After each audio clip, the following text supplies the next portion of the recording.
What's up, y'all?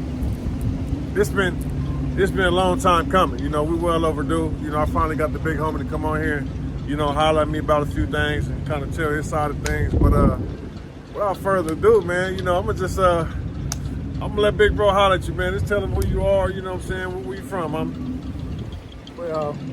I'm originally from the West Side Rolling 60s, but now I'm not part of that thing anymore. I'm Muslim, Ibn Ashari, Shia, and I usually don't do this, but I came out here to talk to the brother a little bit about certain things that are going on with particular type of narratives, and I got a couple of calls regarding, the brothers from my old section from the 60s. They're concerned about everybody being put in a crap in the same barrel at the same time when the brother be speaking. So I was just as far as who's speaking, with me speaking? Yeah, with you speaking. Oh, so certain things I say, a lot of people feel like I'm putting everyone in one category? Yeah, you're putting everybody in one category instead of you just focus on the big dude and his crew. They don't want to be a part and be lumped in, saying they busters, they rats, and all that type of stuff. Because you have to understand, brother, a lot of the brothers that's about that life over there, they move in a stealth mode. You understand? So they're not going to put themselves in a situation where they're going back to the penitentiary or they cause some type of harm to their family and things of that nature. So they just want me to relay the message to you, bro. Everybody's not busters and everybody's not rats, which I already know that, and I'm sure you know that, but you just got to change up the wording when you're dealing with the particular type of brothers, man. Let me say something. I want to apologize for all y'all here, to any G homie, big homie, anybody around, little homie, who thought I was talking about them. This is all new to me, you know what I'm saying? We ain't rehearsing nothing. I stand on what I stand on. And when I say if you're around that dude I'm talking about is Big U, aka Big Useless, aka Big U, this whatever, right? And you ain't told that man about himself, I say he's a buster. Now, a lot of people taking things, I'm starting to hear, that I'm making it seem like everybody's a buster from my section. It's thousands of people. I'm not talking about everybody. So let me just take this time to clear it up. I'm talking about his little minions and the people around him who ain't called him on this stuff. That's who I'm talking to. That's who I've been talking to. Back to you. Yeah, back to me, bro. Like I said, brother, I walked away from that demonstration almost like 30-something years ago. And it's not the fact that I learned that when you're a part of something, when you give your heart and soul to something, and dudes betray you, they don't have, with me, I'm not saying with everybody else, when they betray me, they don't have a second chance to betray me. So while I was in jail inside doing 18 years, brother, I embraced Islam and I stepped away from that particular type of demonstration. But I still have ties over there. I still talk to some of the brothers and stuff like that. And basically, we sit back and we laugh about this particular type of generation because we know for a fact, for a certainty, that brothers in this era, they wouldn't last 2 or 3 seconds. What you mean, brothers era? People like who doing certain things, breaking the rules, or people like me who on the internet talking a whole bunch of stuff because people don't want to know. Yeah, both. Both. Okay. Not you breaking the rules, from brothers being on all these drugs, representing the neighborhood, doing all type of weird stuff. They wouldn't last, brother. It was a particular block that we hung out on 10th Avenue, brother. And if you didn't come on that block at one particular time, bro, and you said you was from 60s and you don't come on 10th Avenue, brother, if you didn't come over there and you came over there and try to represent, they'll beat the brakes up off the block because you wasn't coming around there. But a lot of brothers don't understand, man, that when you're dealing with the 60s, there's no leader, right? It was too many of us to be a leader. But it was a crew of us. I'm talking about a crew of us, brother. I'm not from the first generation. I'm basically from the second generation where we inherited the war dealing with the 8-Tray gangsters. So the 8-Tray gangsters was our arch enemy. And basically we inherited that war. We just took it to a different level because of the drug trade, the money, the guns, the automatic weapons. So we just took it to a whole different level, brother, than the other brothers had took it. But you can't never negate the fact that the brothers that started that stuff over there, brother, you can't take nothing from them. I'm talking about literally nothing, because they basically paved the way over there for a whole lot of individuals. So really, it wasn't no leader. It wasn't never no king and none of that. At no point, even to now. No, it's impossible because it's so huge, it's so big. Now you got cliques and crews, and you're gonna it's people that you're gonna respect because because of their reputation or their demonstration around there. But it's impossible, brother. It's impossible for that place to have a leader over there. So you say you did 18 years? 18 Straight? straight. And when'd you come home? 2008. So when you came home, 2008, all that stuff was past you, huh? Everything. Past you. Okay. So as far as like, the people who you was going to war with before you went in to now, have you ever talked to them, or you guys like, break bread on anything, or chop up game anytime? Yeah, all the time. You got brothers. I have brothers that's Muslim that's from every section. I don't care, Crip, Bloods, Damu, Mexicans, whatever it may be. We from everywhere. And then, I got still deal with, like I deal with Crazy D's from A-Trade Gangsters, my partner. I deal with a lot of individuals from whatever set they mean, Hoover or whatever it may be, brother. It's not about that anymore. And if you understand the brothers in my generation, we're not on that type of time anymore. Because we understand that when we was coming up, they glorified, like the older homies, they glorified the penitentiary. They were like, you're gonna come home, when you go to the penitentiary, you're gonna get swole, you're gonna be this, you're gonna get this type of status and things of that nature. But they never told us about the difficulties and dangers ahead of us, brother, because that stuff is dangerous up in there, especially in my era, bro. Like the county jail and the whole jail system? I'm gonna tell you about when I first went to the county. Master Kody had shot my little brother. Master Kody from A-Trade Gangsters? Master Kody from A-Trade little gang shot my brother in the ass, right? So, like, weeks after that, I caught a case and went to the county. So when I went to the county, brother, they put me on, it was a roll, it was 4,800, but it was a roll called Able Roll, Charlie Roll, Baker and Denver Roll. On Able Roll and Charlie Roll, it was nothing but a whole bunch of gangsters, and we was on that particular side. On our side, from our set was Big Looney, Snoop Dogg, and me, and Mumbles. Mumble was there when I got there, because I remember coming down the road, and I was in Able 5. They sent me to Able 5, and I got to like Able 3, I think, and Slowpoke from A-Trade Gangster was at the road gate, and he was like, "Where you from?" I said, "Man, I'm from Road 60. And he just went like, "Hey man, it's A-Trade Gangster." And he started going on one, and I was like, "Man, fit this Road 60." So what he did was, he hollered up there to Mumbles. He said, "Hey Mumbles, man, you better talk to your homeboy." So Mumbles hollered down there. He was like, "Who was that?" And I told him who I was, and he started laughing. And he was like, "Hey bro, chill out." So like a couple days later, Mumbles went home. And then when Mumbles went home, Snoop Dogg, he moved upstairs with Looney. And when Snoop Dogg moved upstairs with Looney, I was the only one on the road, bro. And when I tell you, brother, that was the worst experience in my life dealing with that county jail, because I was down on Able Road. I was on there with like 15 to 18 gangsters at a time on that road, bro. And then lo and behold, Master Kody came to jail, bro. But he's in jail for shooting my little brothers in the ass. Right. So when he come down the road, he was in Able 3, and I'm in Able 5. So in the gate rack, he immediately come to Able 5, because they told him I was down there.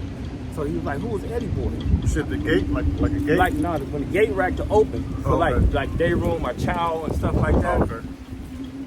So he came down there, he was like, "Who was Eddie Boy?" I said, "That's me." He said, "Man, what's happening, man?" I said, "What do you mean, what's happening?" He said, "I'm in here for shooting your little brother in that." I said, "Brother, I already know that."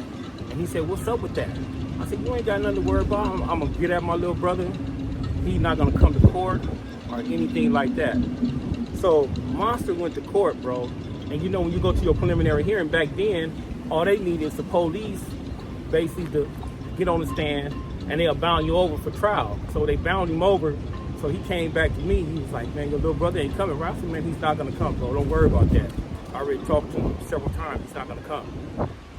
Brother, this one stuff started getting real tricky, man, because I was down there by myself. And it was me, Green Eyes from 118 East Coast in the cell together, and Nip from the 11th Trade, and the brother Sinbad from Linwood Neighborhood. May Allah be pleased with that brother. That brother rest in peace. That brother was my friend, man. I'm talking about my friend, my straight friend. But I went to Chow. You know, when you go to Chow in 4800 at that particular time, they brought the food to you. So when you go to the day room, the food is already in there. So when I got to the day room, all the trays was gone, but my tray was gone. Somebody had my tray.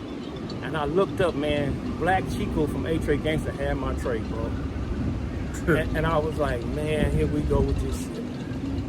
So, man, I went in there, brother, and I'd rather deal with these dudes than deal with my own homeboys, because you get to busting out up in there. I got to go back to the neighborhood, because I was only up in there for like 3 months, and I got to go back to the hood. So you was young? I was young. I was 17, bro, but I said I was 18, but I was 17. Oh, you was young, nigga, so yeah. You wasn't big or nothing? No, I was like 180 pounds soaking wet. I was real skinny and everything. So I'm like, man, this dude got my tray. And next thing you know, brother, I threw a synthetic fit of rage. And then Monster told him to give me my tray. So when we got back to the cell, later that night, they opened up for day room, brother. Man, when they opened up for day room, man, that dude Nip kept telling me, he was like, hey, man, them dudes gonna try something. I was like, yeah. He said, man, they gonna try something. So I had 2 straps, I had 2 knives on me. And I had my back against the wall of the day room. And when they closed that gate, they waited like for 5-10 minutes. Then they all pushed up on me. Monsters, Slowpoke, and they whole damn crew, bro. They pushed up on me, man. And I'm gonna tell you the truth, but I was scared to death. You talking about scared to death?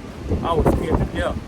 But them dudes pushed up on me. They was like, this A-Tray Gangsta, nigga, we should do something. You know, I mean, here for your little brother, and he was throwing. Monster was doing all the talking.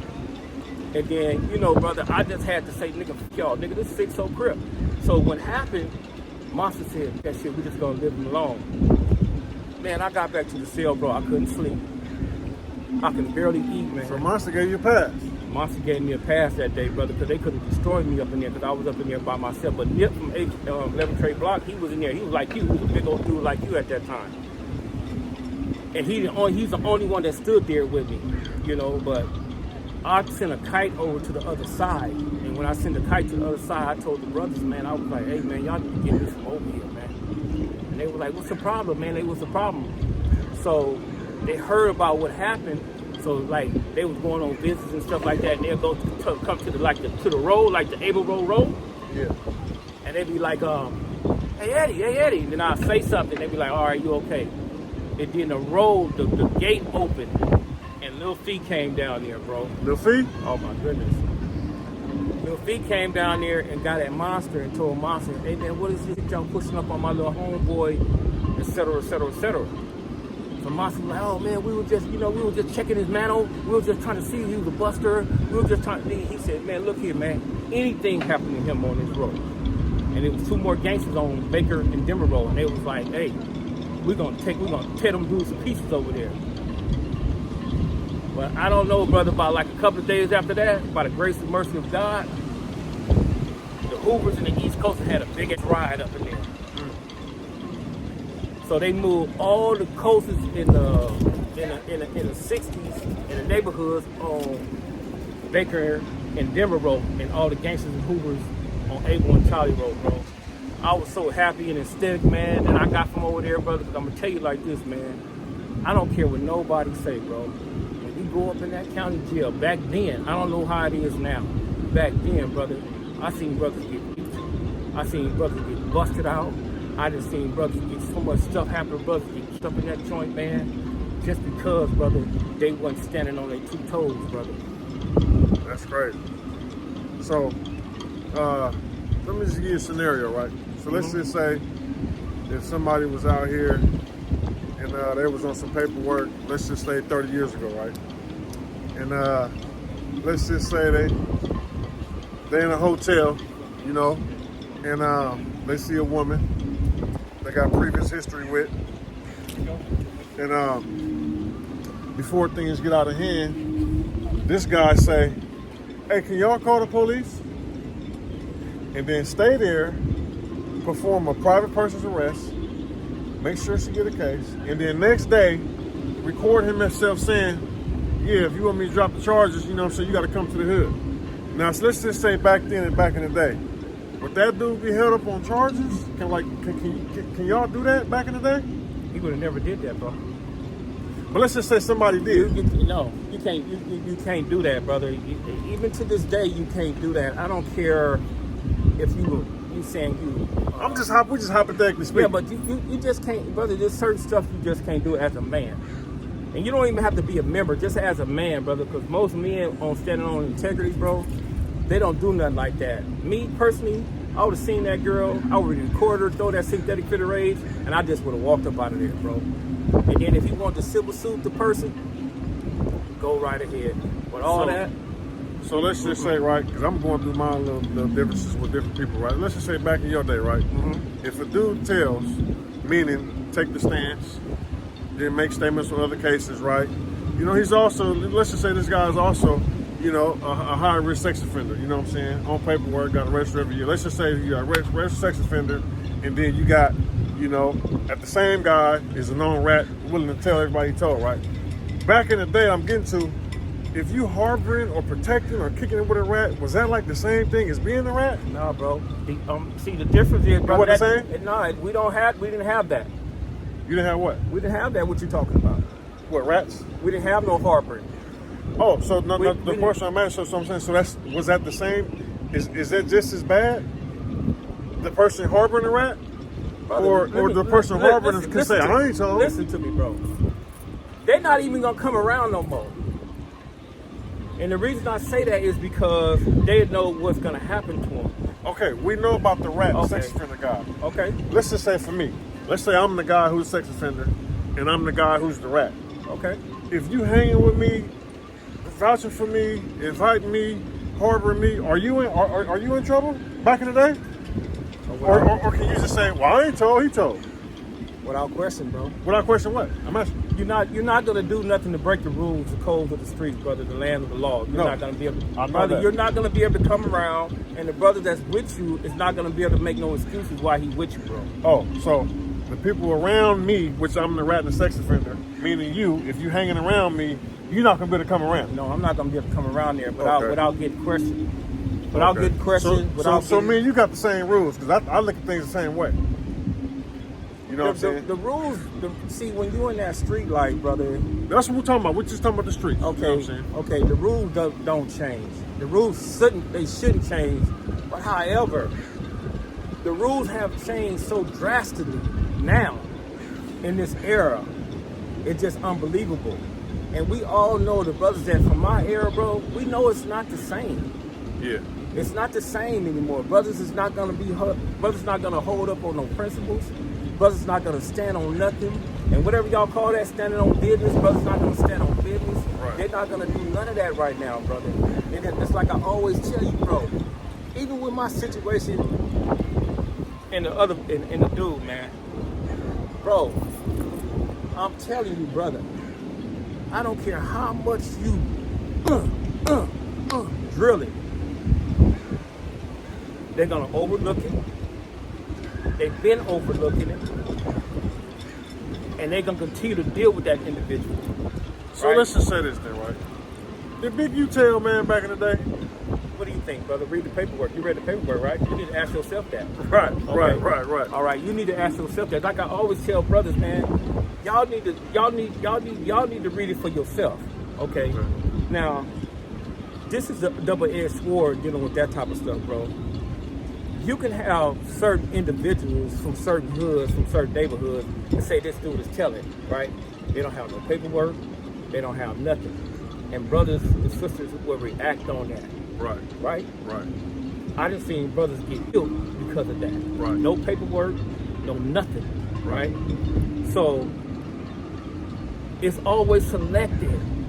Pay attention, bro. It's selective. Okay, so because this is really why they want to know, right? Are people ignoring the fact that Big U's name is on the paperwork? Are people just ignoring it? They've been ignoring it, brother, 30 years ago. So for me, that's why I speak on things about myself, bro. They ignored that 30 years ago because when I sent it out there to the brothers, man, and any brother from our era, except the ones that was locked up at that particular time, in the feds. Didn't see that work.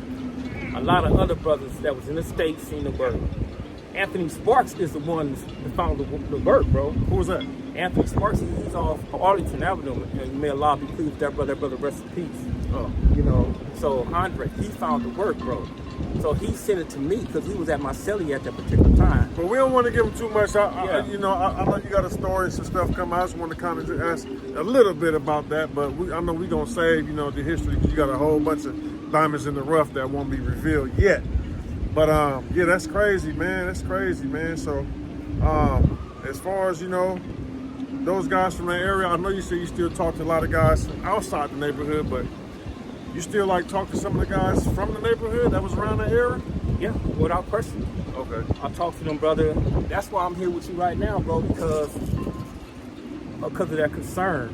You putting them in that category, bro, and you have to. Oh, so they're mad at me? Yo, they're mad at you because they don't care what you're doing. Right. They made that clear. But they're saying, brother, when you word that, you have to word that to a particular people and a particular group, not the whole group as a whole, because, dude, it's so many dudes from over there, brother. Right. You don't even probably know 25% because the neighborhood is so huge. Yeah. So, you know, you got a lot of brothers that die for that over there. And, you know, they still represent that, brother, because that's all they know. So that's why I came out here to holler at you, bro. You know, about that right there, man, to make sure that the brothers' message got across to you, bro. And they also told me to let you know, brothers, it's like, stop telling dudes you're going to take a fade, right? Because, first of all, you're not going to get no fair one. I don't care what nobody say, right? And then if you do get a fair one... Why can't you get a fair one? Dude, you're too damn big, bro. First of all, you know what I'm saying? You're too big. And then a lot of dudes don't know how to fight, bro. And then, and to be honest with you, to be straight up honest with you, if you go over there or to any type of hood and you got 5 or 6, 7, 8 dudes and you trying to fight one day homeboys, brother, in my area, we'll pack you out. Ain't no question. We'll beat you out, brother. And I'm saying that when if you